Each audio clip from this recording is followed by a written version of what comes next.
La conquista del Perú, capítulo 8, el alzamiento de Manco Inca. Neutralizados los últimos caudillos indígenas leales a Atahualpa, Manco Inca Yupanqui comenzó a despertar recelos entre los españoles.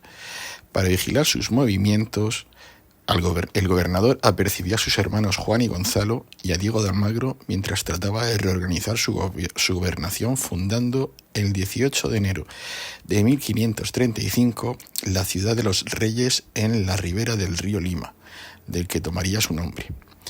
En aquella zona, Pizarro contó, entre otros, con el apoyo del curaca Taulichusco, cuyo hijo, el cristianizado Gonzalo, solicitaría mercedes 2 décadas después por la ayuda dada por su padre a los conquistadores y posteriormente a la causa realista. Poblada con gentes venidas de Jauja, la nueva ciudad en la que Pizarro se rodeó, entre otros, de los pajes Juan de Añasco y Gaspar de Valladolid y de los criados Juan de Fuentes y Alonso de Loaiza, contaba con el puerto de El Callao, que permitía establecer un contacto fluido con Panamá. A la de los Reyes, convertida en un importante enclave comercial, se le unió la ciudad de Trujillo, fundada el 1 de marzo en la que Pizarro repartió solares e indios. Apenas unos días antes de la ceremonia fundacional de la ciudad de los Reyes, el 14 de enero de 1535, en Pachacamac, Diego de Almagro había dado a Francisco Pizarro una carta, firmada por Juan de Espinosa, hijo del licenciado Gaspar de Espinosa, por no saber hacerlo él mismo, en la que concedía a su socio amplios poderes para actuar en su nombre. Ya en Cuzco, Almagro recibió unas cartas en las que se le informaba de la capitulación, dada a su favor por el rey y por el Consejo de Indias. En ellas se contenían las siguientes líneas: Don Diego de Almagro, por nos servir y por el bien y acrecentamiento de nuestra corona real, descubrirá, conquistará y poblará las tierras y provincias que hay por la costa del Mar del Sur a la parte de Levante, dentro de 200 leguas hacia el estrecho de Magallanes, continuadas las dichas 200 leguas desde donde se acaban los límites de la gobernación, que por capitulación y por nuestras provisiones tenemos encomendada al capitán Francisco Pizarro. La imprecisión en cuanto a la delimitación de estas tierras, en las que Almagro era nombrado gobernador y capitán por los días de su vida de las dichas 200 leguas, desató las definitivas hostilidades entre los antiguos socios. El manchego, al que también se le daban los títulos de adelantado y de alguacil mayor, consideraba que Cuzca caía dentro de su gobernación, por lo que comenzó a repartir tierras y encomiendas. Según la crónica de Pedro Pizarro Soto, defensor de los derechos de Almagro, entró en la vieja capital inca con la intención de encarcelar a Juan Pizarro, que tomó una lanza y aguijó tras el soto, que si no corriera bien un caballo en que iba, le derribara a lanzadas. La tensión entre el bando de Soto almagrista al cabo y el de los Pizarro llegó hasta el punto de que los hombres de una y otra parte salieron armados a la plaza con intención de pelear. Solo la mediación de Gómez de Alvarado, que subido a su caballo y lanza en mano, fue apartando a los soldados, rogándoles que mirasen el servicio de Dios nuestro Señor y de su Majestad, logró evitar el enfrentamiento entre españoles. En medio de estas divisiones, Francisco Pizarro envió a Melchor Verdugo con un poder de gobernación para su hermano Juan Pizarro, que revocaba el de Almagro. La llegada de aquel documento hizo que la mayor parte del cabildo cuzqueño se pusiera de parte de Francisco Pizarro, que se presentó en la ciudad procedente de Trujillo, en el que se hallaba poblando. En Cuzco, Pizarro y Almagro juraron ante la hostia consagrada, renovando su amistad. Hechas las paces, se decidió que el manchego fuese a descubrir por la costa en dirección al estrecho de Magallanes, es decir, hacia la región que los indios llamaban Chile. Si la tierra resultase buena, Pizarro se comprometió a obtener para su viejo socio su gobernación. De no ser así, se partiría lo del propio Pizarro. El nuevo compromiso establecía que ninguno atacara al otro. Deseoso del cumplimiento del juramento, Almagro dijo: Dios le confunda el cuerpo y alma al que lo quebrantare. El solemne compromiso tardó poco en quebrarse, acaso por la razón dada por Gómara, el hecho de que Almagro era codicioso de honra. Paralelamente a las cuestiones de honor, la controversia acerca del rescate de Atahualpa reapareció, pues en la corte se entendía que aquel tesoro debía pertenecer a Carlos I por ser propiedad de otro rey. En esta reclamación subyacía la necesidad de que Carlos tenía de fondos para acometer los gastos de su coronación y las campañas contra el turco en Viena y Túnez. La respuesta de Hernando fue taxativa. Lo justo era entregar el quinto real. Como es lógico, Francisco Pizarro apoyó las tesis de su hermano, aplacando así los murmullos de los suyos que tardaron tiempo en apagarse. En 1565, Lucas Martínez Vegazo, respecto del oro recibido en Cuzco, dijo en su testamento que se había de entender que las partes de oro ni plata no era de ningún pueblo donde se repartía, sino recogido por los naturales de estos reinos de toda esta tierra, porque el Señor lo tenía tiranizado y tan sujeto que sólo él era señor de todo y ningún particular poseyera ni oro ni plata suyos. Sea como fuera, el trujillano sentenció: seguimos de nuevo a Gómara, que sus hombres merecían aquello por su esfuerzo y virtud, y tantas franquezas y preeminencias como los que ayudaron al rey don Pelayo y a los otros reyes a ganar a España de los moros. Una vez más, el paralelismo entre la pugna cristianismo e infidelidad o paganismo reaparece en las crónicas.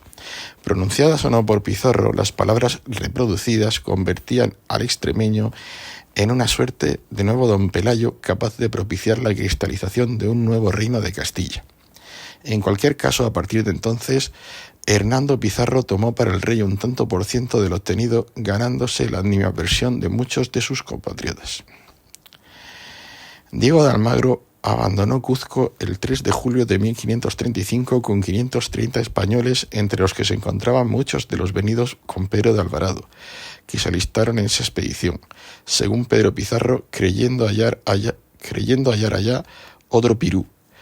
En la hueste también iban el intérprete Felipillo, Pauyo Tupac Inca, hijo de Huayna Cápac y de Añas Coique, hija del señor de Huaylas, y el sumo sacerdote Villac Humu, que huyó más adelante. Días antes de emprender su marcha, Almagro dejó en una carta el concierto del casamiento de su hijo con doña Elvira de Loaiza, hija de Lope Hernández Treviño y de doña Juana de Loaiza, vecinos de Ciudad Real. Mientras Almagro partía hacia Chile en una expedición que su hijo comparó con las de Alejandro, su criado Juan de Rada quedó en Cuzco para reclutar a más gente. Ya en camino, la vanguardia almagrista la capitaneó el sevillano Juan de Saavedra y la retaguardia el capitán toledano Rodrigo Orgoños, veterano soldado presente en el saqueo de Roma. En Charcas, lugar en que muchos pidieron a Almagro que poblara, la columna hispana se encontró con indios chilenos que traían su tributo de tejuelas de oro a Cuzco. Aquella visión no fue más que un espejismo, pues Chile resultó ser una tierra pobre en oro. Después de pasar por el lago Titicaca, los españoles llegaron a Tupiza y en pleno invierno cruzaron la cordillera por el paso de San Francisco. Ya en el valle de Copiapó, después de reponerse de tan penosa travesía, fundaron Valparaíso y siguieron hacia el sur hasta tierras de los araucanos. Allí, después de cruzar el desierto de Atacama, la columna de Almagro supo el alzamiento de Manco Inca, con el que Manchego trató de lograr una alianza que le permitiera recuperar Cuzco. Ajeno a todo ello, Francisco Pizarro velaba por sus intereses y por los de la compañía. Desde Lima otorgó un poder a Francisco de Zabala, residente en Sevilla, para comprar 100 esclavos negros y enviarlos al Perú, o ceder y traspasar la dicha licencia de su majestad a otra persona o personas para que gocen de la dicha merced.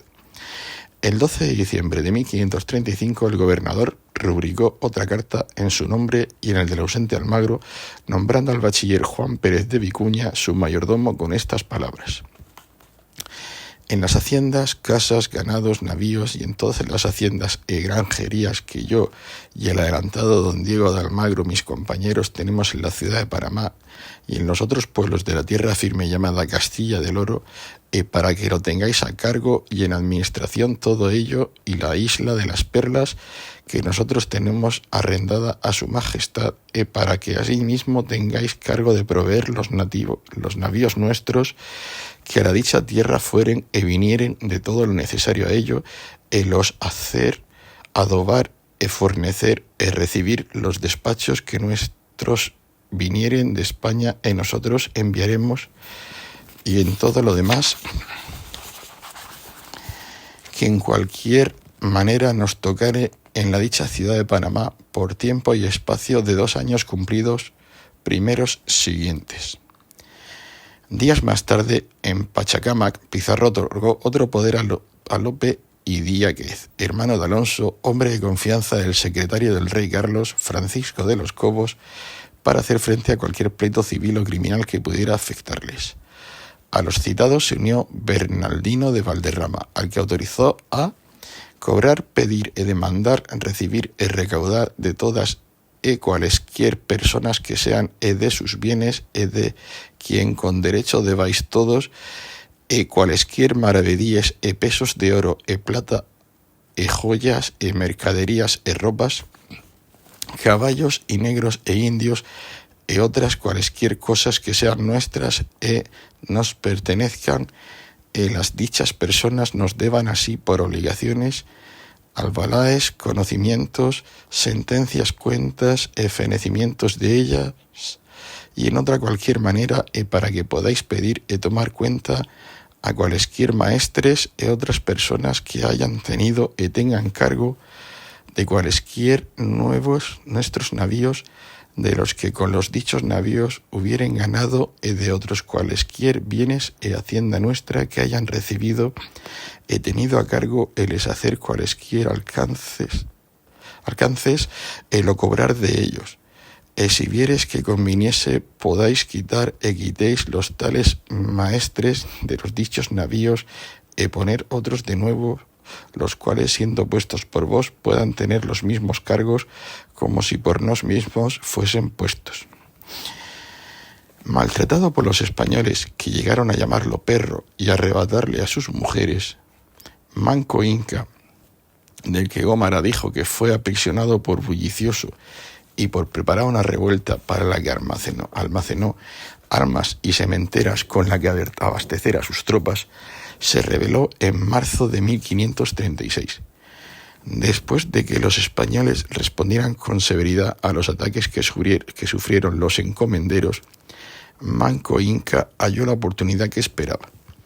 Con la excusa de buscar la escultura de oro macizo que representaba a Huayna Cápac, el Inca, que contaba con el respaldo de un Hernando Pizarro ávido de riquezas, abandonó su palacio. Después de un primer regreso con cierta cantidad de oro, volvió a salir en dirección al valle de Yucay el 18 de abril de 1536. En Calca, apoyado por el sumo sacerdote Villac Humu, comenzó a concentrar guerreros en un número que los cronistas cifran entre 50.000 y 300.000. Su objetivo era caer sobre Cuzco, defendido por 200 españoles, de los cuales no todos eran aptos para combatir, aunque Manco Inca congregó un gran ejército capaz de vencer a los españoles. Su poder distaba mucho de ser sólido, pues cañaris, chimúes y quiteños, entre otros, rehusaron unirse a una rebelión que en absoluto supondría su liberación. Al cabo, Manco Inca era hijo de Huayna Cápac, que había sometido a las tribus asentadas en el Chinchayusuyu. Cuando en Cuzco se conocieron las verdaderas intenciones de Manco Inca, comenzó a organizarse la defensa de la ciudad. La hueste hispana, cuyo número no llegaba a 200 soldados que disponían de 80 caballos, se dividió en 3 capitanías, dadas a Gonzalo Pizarro, Hernán Ponce de León y Gabriel de Rojas. Estructurados de esta forma, los cristianos se prepararon para repeler la amenaza descrita así por Pedro Pizarro. Porque después que llegaron se aposentaron en los llanos y los altos ocupándolo todo, que era tanta la gente que aquí vino que cubría los campos que de día parecía un paño negro que los tenía tapados todos media legua alrededor de esta ciudad de Cuzco, pues de noche eran tantos los fuegos que parecía un cielo muy sereno lleno de estrellas. Era tanta la gritería y vocería que había que todos estábamos como atónitos. La alusión a la oscuridad de la noche es absolutamente oportuna, pues tal y como señala Eduardo Barriga Altamirano, los incas solían batallar al día siguiente del inicio de la luna llena. Esa es la razón por la cual el ataque se demoró. Tal y como era costumbre, el inca solo debía aparecer al final del combate, lo que explica su estancia en Ollantaytambo. Frente a la estructura tripartita de los españoles, completada por la fuerza de choque indígena, el ejército de Manco Inca estaba dividido en 4 partes adscritas a las regiones de Tahuantinsuyo. La enorme superioridad numérica de las tropas de Manco Inca hizo inútiles las salidas de la caballería cristiana.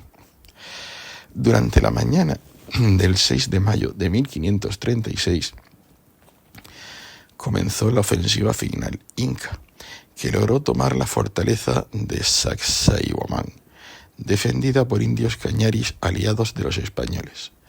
Desde allí, los guerreros de Villac Humu, con sus ondas o huaracas, lanzaron una lluvia de fuego mediante piedras envueltas en algodón y aceite sobre los tejados de paja de las edificaciones. Refugiados en la plaza principal de la ciudad, los barbudos salían cada noche para derribar las albarradas y hoyos que los incas cavaban para impedir el despliegue de la caballería. Sin posibilidad de auxilio exterior, pues el general Hizo Yupanqui había arrasado Jauja, cortando la comunicación entre Lima y Cuzco, don Hernando decidió romper el cerco. El 13 o 14 de mayo, pues las fuentes no se ponen de acuerdo, comenzó el ataque español. Don Hernando mandó salir a Juan Pizarro con 30 jinetes para dar un rodeo, fingiendo una huida para hacer salir a parte de la fuerza inca de la fortaleza. Mientras tanto, el resto de fuerzas, incluidos los guerreros aliados por Pascar, se dirigieron a la ciudadela. En medio del combate, Juan Pizarro, que no pudo protegerse la cabeza por tenerla entrapajada debido a la herida recibida en la quijada mientras socorría a Pero del barco un día antes, recibió una pedrada que le causó la muerte 2 semanas después. Su cadáver fue enterrado en secreto para no elevar la moral de los hombres de Manco Inca. La suerte de los hispanos comenzó a cambiar cuando Hernán Sánchez de Badajoz se apoderó de una de las torres de la ciudadela, el otro cubo de la fortaleza, defendido por el orejón Tito Cusi Huaypa, apodado Cahuide, del que Pedro Pizarro dijo ser tan valeroso que cierto se pudiera escribir entre los romanos, y que combatía con una espada y una adarga tomadas de los españoles. También se logró después de que el guerrero se arrojara al vacío viéndose perdido.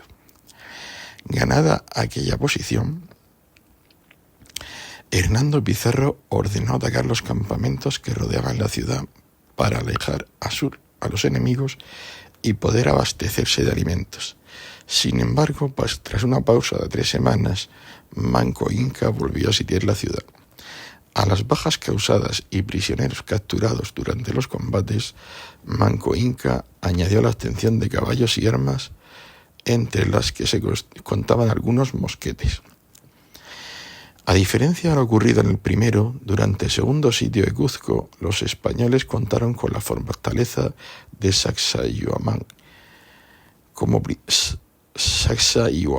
principal bastión, protegidos desde aquel baluarte en el que quedó el toledano Juan Ortiz al mando de 30 soldados armados con ballestas y arcabuces, y concentrados en la plaza de la ciudad.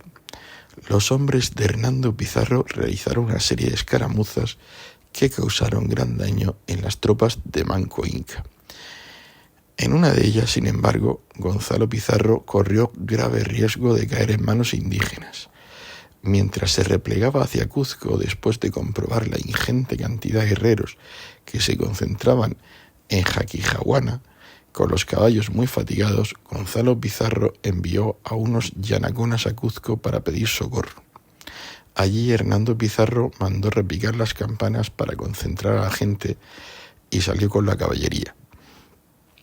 Como prueba del peligro al que se enfrentaron los cristianos, que se hallaban a 1 legua de la ciudad, Pedro Pizarro dijo que los indios llegaban a echar mano a las colas a los caballos, resuelto a sacudirse definitivamente el yugo incaico.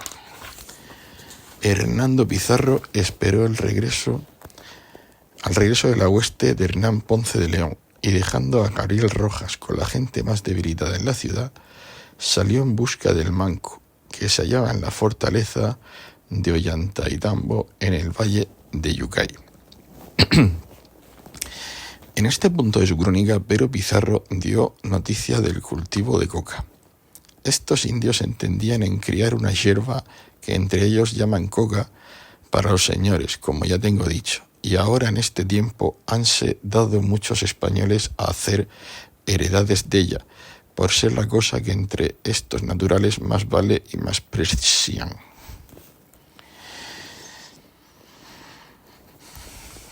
Al mando de 70 jinetes y 30 peones, a los que se sumaba la habitual fuerza indígena aliada, don Hernando, constantemente hostigado por flecheros e incluso por algún escopetero fiel a Manco Inca, se estrelló ante los muros de Ollantaytambo y hubo de regresar a Cuzco, incapaz de hacer valer la fuerza de su caballería en un terreno anegado por los incas. Tal era la cantidad de indios de los que disponía Manco Inca en aquellas tierras, que Pedro Pizarro llegó a compararla con un hormiguero espeso. La ofensiva de Manco Inca era total. Con Cuzco asediado, el Inca, consciente de la importancia de su puerto, ordenó la toma de la ciudad de los reyes, hacia la que se dirigió Quizu Yupanqui, que derribó la cruz levantada en uno de los cerros que rodeaban la ciudad. Viéndose cercado, Francisco Pizarro ordenó salir a Pedro de Lerma, que logró retener a parte de los enemigos en un peñol, perdiendo únicamente a un jinete. Con muchos de sus hombres heridos, el capitán, que recibió una pedrada que le quebró los dientes, regresó a Lima, en la que la situación comenzó a hacerse insostenible, cuando algunos de los indios amigos empezaron a cambiar de bando y pasarse al enemigo. Tras varios días de sitio, se confeccionaron unos parapetos de madera para protegerse de las piedras que los indios lanzaban desde los cerros cercanos. Aquellas defensas, sin embargo, se mostraron impotentes ante los guerreros incas. Confiado por la debilidad de los cristianos, Quizu Yupanqui decidió atacar la ciudad, en cuyo interior Pizarro dividió a sus soldados en 2 escuadrones y se aprestó a defenderse en su plaza, para la que contó con la inestimable ayuda de guerreros huancas y huaylas. Rafael Aita, el capitán Perú, señala que un estudio del cementerio de Puruchuco, donde fueron enterrados muchos de los combatientes caídos en el asedio de Lima, mostraban heridas causadas por piedras, lanzas y macanas, es decir, por armas indígenas. A los que convocó con Taruancho, madre de Inés Huaylas Yupanqui, esposa de Francisco Pizarro. Tal y como había ocurrido en Cajamarca, la ceremoniosidad inca favoreció a los barbudos, pues el príncipe Quizu Yupanqui entró en la ciudad de una manera similar a la de su tío Atahualpa en Cajamarca. Subida a unas ricas andas facilitó su identificación y su muerte, después de que la lanza de Pedro Martín de Sicilia le atravesara.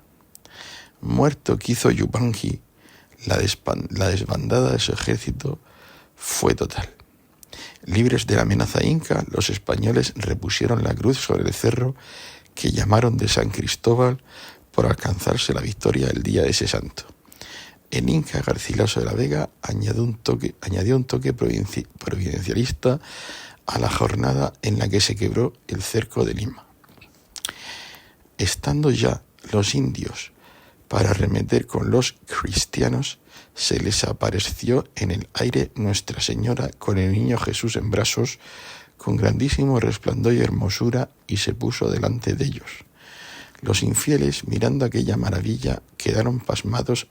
Sentían que les caía en los ojos un polvo, ya como arena, ya como rocío, con los que se les quitó la vista de los ojos, que no sabían dónde estaban. tuvieron por bien que volverse a su alojamiento antes que los españoles saliesen a ellos. Quedaron tan amedrentados que muchos días no osaron salir de sus cuarteles. Esta noche fue la 17ª que los indios tuvieron apretados a los españoles, que no los dejaban salir de la plaza, ni ellos osaban estar sino en escuadrón de día y de noche.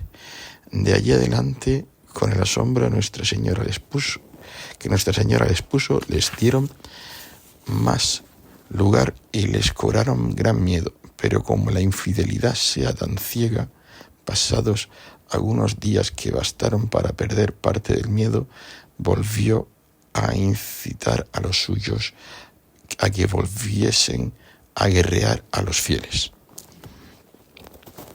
Si el Inca Garcilaso hizo comparecer a la Virgen Guzmán Poma Ayala, al igual que hicieron los escritores romanos con los jinetes Castor y Pólux, haciéndolos galopar sobre sus caballos celestes en la batalla del lago Regilo, incluyó en su narración de la batalla una cabalgada del apóstol Santiago, a que los indígenas identificaron con Illapa, dios del trueno.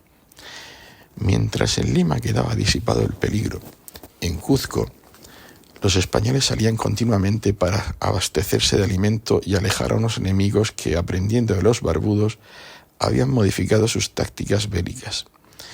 Pero Pizarro enumera los nombres que abandonaron la ciudad para buscar víveres. Al soldado cronista le acompañaron en distintas patrullas compuestas por un puñado de jinetes: Juan de Pancorbo, Alonso de Mesa, Juan de Valdivieso, Hernando de Aldana, Alonso de Doro, Francisco de Cárdenas, Francisco de Castañeda, Miguel Cornejo, Francisco de Solar, Tomás Vázquez, Juan Román, Juan de Figueroa y Francisco Rodríguez de Villafuerte.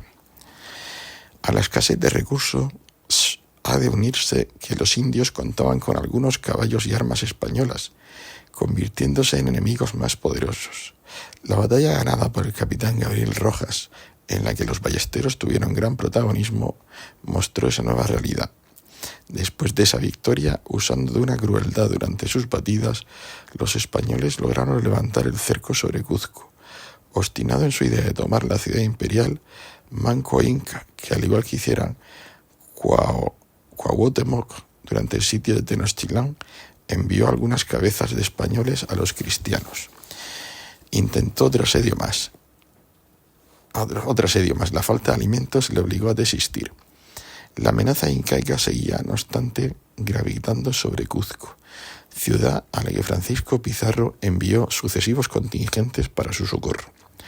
El primero en partir había sido Diego Pizarro, que lo hizo con 70 jinetes, entre ellos el capitán Juan Mogrovejo de Quiñones, que fue atacado por los guerreros de Manco Inca en la cuesta de Parcos.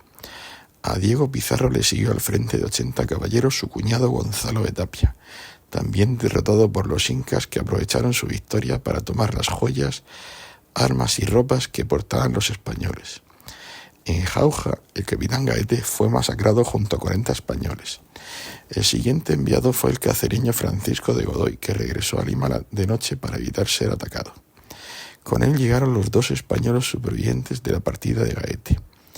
A la ciudad de los Reyes también accedió Diego de Agüero, presente en el prendimiento de Atahualpa y descubridor del lago Titicaca, que, acompañado de cierta gente procedente de pueblos que habían sido atacados, informó de la llegada de un ejército indígena. Llegado desde Chile, Diego de Almagro regresó al Perú en febrero de 1537. Antes de ello, así lo aseguró su hijo durante el juicio a que fue sometido después de su derrota en Chupas. Hernando Pizarro había tratado de hacerse con su gobernación, aduciendo que tenía noticia por ciertos indios de que el manchego había muerto junto a todos los miembros de la expedición. Al conocer esa nueva, don Hernando, que se condolía de esa muerte, dijo haber enviado 2 navíos en busca de Almagro. De que todo aquello tuvo noticia el adelantado antes de entrar en Perú. Al margen de esas intrigas, el regreso a la ciudad imperial fue penosísimo. Durante su travesía andina, Los españoles volvieron a encontrarse con los cabellos congelados durante la ida, aunque habían transcurrido 4 meses y la carne debía haberse corrompido. Los hielos permitieron que fuera comestible. Junto a los animales permanecían algunos españoles igualmente helados, sosteniendo con sus manos las riendas de los animales. Ante la ausencia de caballos, algunos cabalgaron a lomos de llamas. Después de permanecer unas semanas en Arequipa, recomponiendo su hueste, Almagro se sentó en Urcos con más de 400 españoles. Convencido de que Cuzco pertenecía a su jurisdicción, Almagro envió a Pero de Oñate y Juan Gómez de Malaver a Ollantaytambo, al lugar en el que se hallaba el soberano inca. Enterado de ello, Hernando Pizarro también envió a un emisario al Real de Manco Inca. El enviado, un joven mulato, llevaba una propuesta de paz. En presencia de Manco Inca, los enviados de Almagro exigieron que éste cortara la mano del mensajero de los Pizarro. El Inca accedió. A su vuelta, Oñate y Gómez de Malaver no ofrecieron garantías sobre una alianza con Manco Inca. Tratando de salir de dudas, Almagro, protegido por la mitad de sus tropas, se dirigió hacia el valle de Yucay para entrevistarse con el Inca. En Urcos quedó Juan de Saavedra, al que Hernando Pizarro trató sin éxito de atraer a su causa ofreciéndole 50.000 ducados castellanos si se metía en Cuzco con él. Dentro ya del valle de Yucay, el ataque de los guerreros de Manco Inca hizo salir de dudas a Almagro sobre el propósito de este. Incapaz de prender a Almagro, Manco Inca levantó el cerco y huyó. Bajo una aparente fortaleza se escondía la debilidad del Inca, que a punto estuvo de caer en manos de los hombres de Hernando de Pizarro en el valle de Yucay. Hasta allí se dirigió Francisco Pizarro con la intención de parlamentar con el Inca, según éste le había pedido por medio de unos emisarios. Con los cristianos iba cautiva una de las mujeres de Manco Inca, Curi Ogyo. Sin embargo, antes de que se celebrara la reunión, Pizarro envió a un negro a lomos de una jaca que una vez en el terreno de Manco Inca fue asesinado. Como respuesta a aquel crimen, Francisco Pizarro mandó a saetar a Curi Ogyo, cuyo cadáver fue arrojado al río Yucay. Aquella acción le valió al gobernador numerosas críticas. Según Pedro Pizarro, por aquella crueldad, me parece a mí que nuestro Señor le castigó en el fin que tuvo. Una vez a salvo Manco Inca, se refugió en la inaccesible Vilcabamba. Allí, usando los caballos con los que contaba el Inca, que mutiló a muchos indios amigos de los españoles, acabó con la columna encabezada por el inexperto capitán Villadiego, a la que siguió la dirigida por Gonzalo Pizarro, que tampoco pudo capturarlo. Manco Inca Yupanqui, que ordenó empalar a varios encomenderos cristianos, fue asesinado en 1544 por Diego Méndez, un prófugo almagrista que se había refugiado en aquellas montañas. Su sucesor fue un niño llamado Sairi Túpac, que alcanzaba la edad adulta. Pactó con los españoles, de los que obtuvo un señorío en Yucay, donde murió acaso envenenado en 1561. Vuelto a Urcos, Almagro reagrupó a su ejército y marchó para Cuzco. Después de que la oferta de alianza que hizo a Manco Inca por medio de Ruy Díaz fracasase, viéndose rodeado, Hernando Pizarro trató de alcanzar un acuerdo con Almagro, pero el manchego se negó, apoyado por Gómez de Alvarado, Diego de Alvarado, hermano de Pedro y Rodríguez Orgoños, que le instaron a entrar en la ciudad para hacer valer sus derechos. Tomada la decisión, Almagro entró en Cuzco con las banderas erguidas, tambor y pífano, durante la neblinosa noche del 18 de abril de 1537. Una vez dentro, exigió a los Pizarro ser recibido como gobernador. Hernando le respondió diciéndole que se debía la autoridad de su hermano gobernador al cabo de aquella tierra. Como alternativa, le ofrecía ser bien recibido como privado o particular. Ante la negativa, Almagro cercó y puso fuego al galpón en que se hallaban los Pizarro y los miembros del cabildo, que finalmente fueron apresados. Con los Pizarro recluidos en el palacio de Huayna Cápac, los vecinos de Cuzco se dividieron en dos bandos. El enfrentamiento entre almagristas y pizarristas dejó un muerto español por cada lado. Cara a cara ante Hernando Pizarro, solo la mediación de Diego de Alvarado impidió que el manchego matara al hidalgo extremeño. Los hechos pudieron haber sido diferentes si Alonso de Almagro hubiera llegado a Cuzco antes de que lo hiciera Diego de Almagro. Cuando Francisco Pizarro se vio rodeado en la ciudad de los Reyes por las tropas del Manco Inca, ordenó regresar a Alvarado desde las tierras de los Chapapoyas a las que él mismo le había enviado. La llegada del burgalés y su inmediato nombramiento como capitán general en sustitución de Pedro de Lerma, acaso inspirada por el secretario Francisco Pizarro, Antonio Picado, hirió el orgullo de este hasta el punto de que comenzó a conspirar contra Pizarro, que mandó un navío a Trujillo para llevar a las mujeres y a los niños a tierra firme, dejando en Lima a los hombres que allí se encontraban. Con esas medidas, Pizarro, en palabras de Agustín de Zárate, buscaba que todos se hiciesen un cuerpo. Mientras llegaban los refuerzos, Diego Ayala salió con otros navíos hacia Panamá, Nicaragua y Guatemala, desde donde regresó con un gran número de hombres. Asimismo, un puñado de cartas se despacharon hacia Santo Domingo y Cuba con el mismo objetivo. La estrategia obtuvo la respuesta del obispo de Santo Domingo, Alonso de Fuenmayor, que mandó a su hermano Diego con 500 hombres, algunos de ellos arcabuceros, venidos desde Flandes con Pedro de Vergara. Para conocer mejor lo ocurrido durante ese tiempo, es muy útil la carta que Diego Díaz de Fuenmayor escribió a su majestad en el puerto Ayamonte el 23 de marzo de 1538. En ella cuenta cómo después de salir de Lima acompañando a Pizarro, se supo de la entrada con mano armada del manchego en Cuzco y del prendimiento de Hernando Pizarro. Fuenmayor prosigue la carta acompañado por el licenciado Espinosa, el licenciado Antonio Lagama y Guillén Suárez de Espinosa. Se dirigió a Cuzco para mostrar a don Diego una provisión emitida por la Audiencia de Santo Domingo en la que exigía a Pizarro y Almagro que guardasen la compañía y hermandad que antes tenían, ante los duros castigos que se anunciaban si el conflicto se mantenía. Pizarro regresó a Lima acompañado por Fuenmayor. Allí, el gobernador y los oficiales de su majestad le encargaron que recogiera todo el oro y la plata que había en la ciudad y lo llevara a España. Reunido todo por piezas y pesos, Fuenmayor lo condujo a Panamá y de allí a nombre de Dios. La armada de Blasco Núñez Vela se encargó de transportarlo a España. 20 días antes de que Fuenmayor firmara su carta en Huelva, en la corte de Valladolid se había redactado otra, en respuesta a la enviada por Francisco Pizarro un año antes, cuando Almagro entró en Cuzco. En ella el trujillano, por medio de la pluma de Hernando de Zavallos, atribuía la conducta de Almagro a los malos consejos que recibía de determinadas personas bulliciosas y escandalosas. Como remedio a aquella situación, Pizarro pedía que se nombraran 3 o 4 personas de letras y conciencia, para que hicieran cumplir a Almagro las órdenes recibidas. De lo contrario, esta tierra se perdería antes.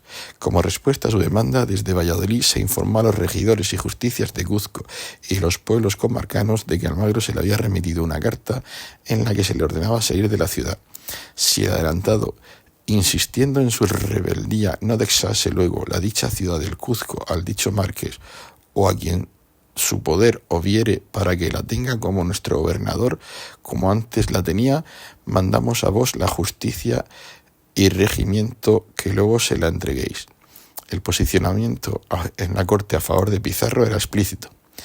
En ausencia del ansiado pacificador, la tensión continuó, creciendo en Perú, con los españoles agrupados según sus lealtades. En Lima y en Cuzco, ciudad que quedó asegurada gracias a la llegada de los socorros solicitados, entre los que vino un navío enviado por Hernán Cortés, que llevó armas, tiros, arreos, vestidos y una lujosa prenda de martas para Francisco Pizarro. Como dijimos, Alvarado tardó demasiado tiempo en llegar a la ciudad imperial inca, permitiendo a Almagro consolidarse en ella. Por el camino, debido a la sed, perdió a más de 500 indios del servicio.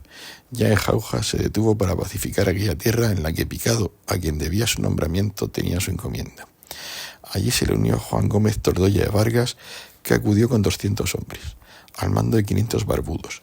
Alvarado venció a los indios en el puente de Lumichaca y posteriormente en el de Abancay, donde se enteró de lo que realmente pasaba en Cuzco.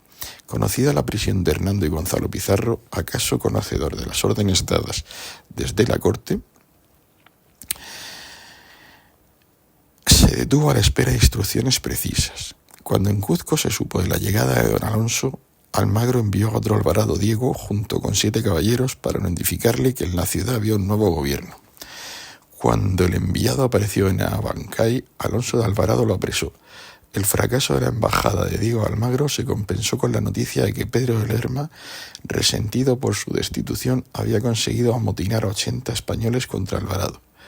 A ellos añadió la captura de Pedro Álvarez de Holguín, que, enviado por Alvarado con 30 jinetes para reconocer el camino a Cuzco, cayó prisionero de los Almagros después de cruzar el río Apurímac.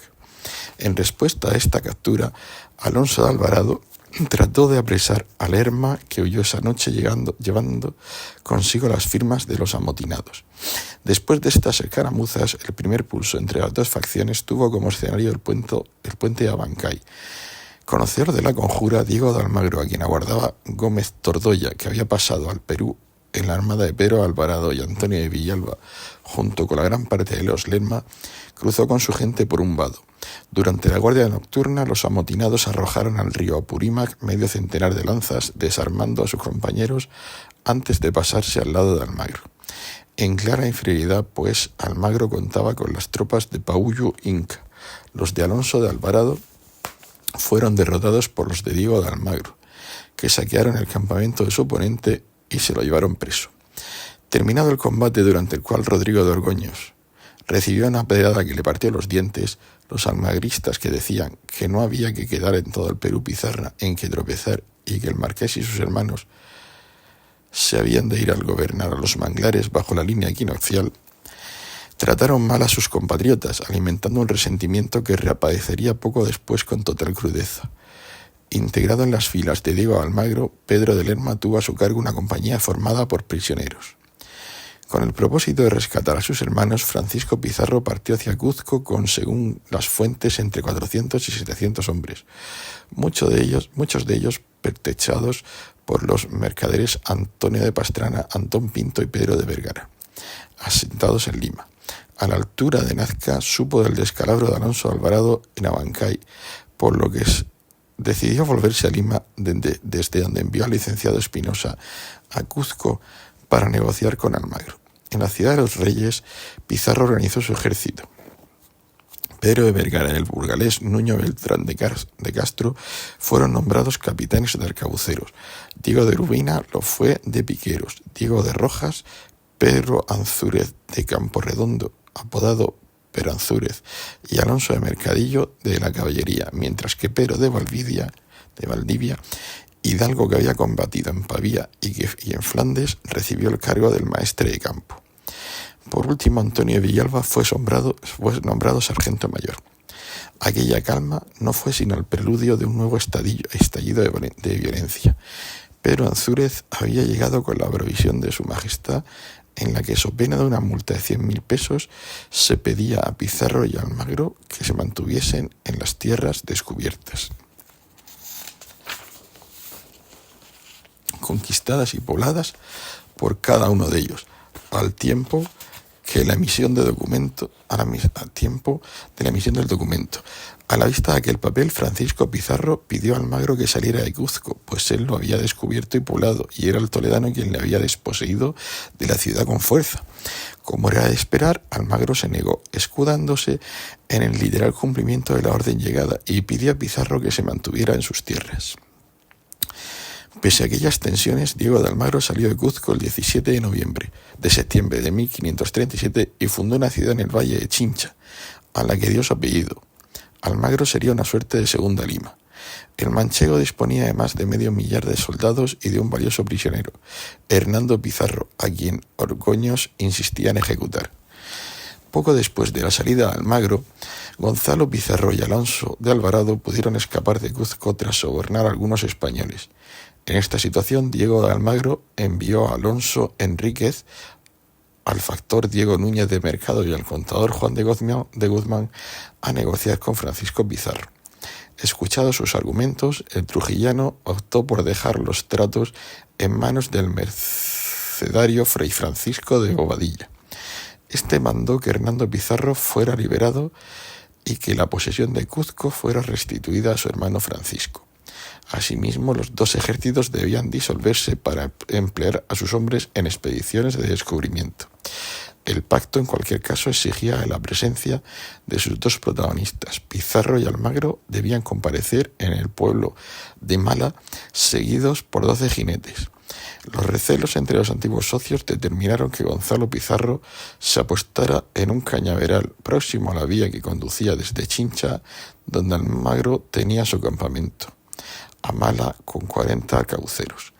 En ese camino se puso Almagro, dejando en la retaguardia a Rodrigo Orgoños con Hernando Pizarro como valioso rehén. Si algo le pasara al manchego, el hermano del conquistador lo pagaría de idéntico modo. Frente a frente, en la localidad de Mala, el 13 de noviembre de 1537, Pizarro y Almagro se abrazaron. Pero Pizarro añadió los siguientes detalles a este encuentro. Aquí se vieron y se hablaron, aunque no con amor, que otras veces acostumbraban recibirse, porque estaban ya emponzoñados el marqués por la injuria que había hecho a sus hermanos, Almagro por el mal pecho que había traído, porque cuando se vieron en el Cuzco que habían pasado las diferencias entre Juan Pizarro y Almagro, cuando se vieron y se conformaron, derramaron sus lágrimas, y así lo tenían de costumbre hacer cuando se veían en largas ausencias. Hechas las forzadas cortesías, antes de entrar en materia, Almagro fue avisado por uno de los hombres de Pizarro en la trampa en la que podía caer. Oído esto, Almagro montó en su corcel y huyó, mientras a sus espaldas crecía el murmullo de quienes pedían que fuera hecho prisionero. En su huida, don Diego vio a los arcabuceros de Nuño Beltrán de Castro. Ya en el campamento, Diego de Alvarado, frente a la opinión de Orgoños, que abogaba por cortarle la cabeza, pues temía que éste se vengaría de los malos tratos recibidos, persuadió a Almagro para que liberara a Hernando Pizarro. A cambio de la liberación, el toledano pretendía contar con un navío y un puerto seguro al que podrían llegar los despachos de España y desde el que podría informar de lo que pasaba en el Perú. La puesta en libertad de don Hernando, posibilitada gracias a la acción de Alonso Toro, Antón Ruiz de Guevara y Diego Maldonado el Rico, empero, no sirvió para calmar los ánimos de las facciones hispanas, pues de sus labios se leyeron las siguientes palabras: «Véngueme yo y lléveme el diablo». Pese a su deseo tan visceralmente empleado, Hernando Pizarro así lo contó. Cieza de León, en su arenga previa a la batalla de las Salinas, pidió a sus soldados templanza, pues los que allí combatían eran todos cristianos y vasallos de su majestad. Tras el desencuentro de Mala, Almagro, ya enfermo, reunió a sus huestes y a los guerreros de Paúyo Inca y se acantonó en la sierra de Guaitara. Hasta allí llegó Hernando Pizarro con un buen número de arcabuceros, poniendo en huida al manchego, cuya retaguardia fue confiada a Orgoños, que capturó a 2 de los pizarros, por los cuales supo que la hueste acusaba el mal de altura. Aunque la ocasión de causar daño a sus oponentes era propicia, y de hecho algunos como Cristóbal de Sotelo quisieron aprovechar esa debilidad para lanzar un ataque en la sierra, Orgoños prosiguió con la retirada ordenada por Almagro. Con su ejército descompuesto, Hernando Pizarro bajó al llano y se adentró en la región de Yungas, cuyos cañaverales estaban infestados de mosquitos, mientras Almagro llegaba a Cuzco, destruyendo a su paso los puentes por los que cruzó. Una vez en la ciudad, encarceló a los pizarristas, singularmente a Gómez de Tordoya y a Garcilaso de la Vega, y comenzó a fabricar munición y armas de plata y cobre. En cuanto a Francisco Pizarro, podemos seguir su regreso a Lima gracias al protocolo ambulante de los conquistadores. Según consta en él, el 30 de enero de 1538, Francisco Pizarro aparece como testigo en su documento, elaborado por Domingo de la Presa, escribano de sus majestades, en el tambo de Ica. Fin del capítulo 8.